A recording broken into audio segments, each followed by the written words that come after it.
avec la Pologne et la Hongrie qui mettent leur veto au plan de relance européen dans un moment crucial qui demandait l'unanimité des États membres sur un point technique. En cause, le refus de ces deux pays d'accepter un mécanisme qui conditionne l'accès au financement européen au respect de l'état de droit, estimant que c'est contraire au droit européen. Nous n'avons pas créé l'Union européenne pour avoir une deuxième union soviétique, a tonné Viktor Orban, Premier ministre hongrois.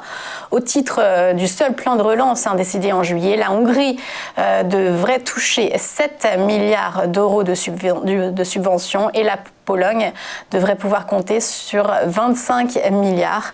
La Pologne et la Hongrie qui ne peuvent pas bloquer à elles seules le budget européen, mais qui peuvent largement retarder le versement des aides prévues dans le cadre de ce plan de relance. Ainsi, rien n'est espéré avant le printemps prochain au moins. Et Donald Trump n'en a pas fini avec le pétrole et il appelle les entreprises à se positionner pour de nouveaux forages en région d'Alaska, dans un refuge national. Dans le cadre d'une vente de concessions pétrolières et gazières qui pourrait intervenir avant le 20 janvier. Le Congrès avait donné en 2017 au gouvernement de Trump jusqu'à décembre 2021 pour vendre des concessions pétrolières dans cette région, ce qui révolte un bon nombre d'associations environnementales, mais est aussi contraire aux intentions de campagne de Joe Biden qui avait promis d'interdire tout nouveau forage pétrolier en terre ou sur terre ou en mer dans cette région. Il héritera en tout cas de ce dossier brûlant dès janvier prochain. Et une entreprise liée au pétrole, à présent Vallourec, endettée à hauteur de 3,7 milliards d'euros. La direction de l'industriel aurait demandé à ses créanciers, selon les Échos, de convertir plus de la moitié de leurs créances en capital. Cela fait plus d'un mois que les négociations de restructuration de dettes sont ouvertes et donner le contrôle le capital à ses créanciers, parmi lesquels on retrouve notamment Apollo ou SVP, qui sont des fonds.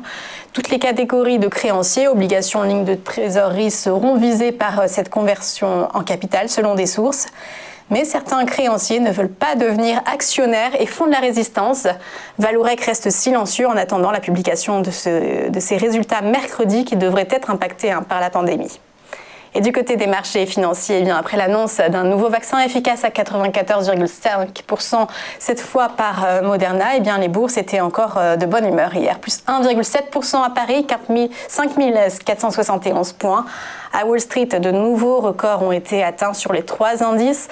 29 950 points pour le Dow Jones, plus 1,6%, plus de 3 600 points sur le S&P, plus 1,17%, et le Nasdaq frôlait tout juste les 12 000 points, plus 0,8%. Ce matin, la tendance est un peu retombée. Le Japon finit à plus 0,4%. À tout de suite pour l'ouverture de la bourse de Paris.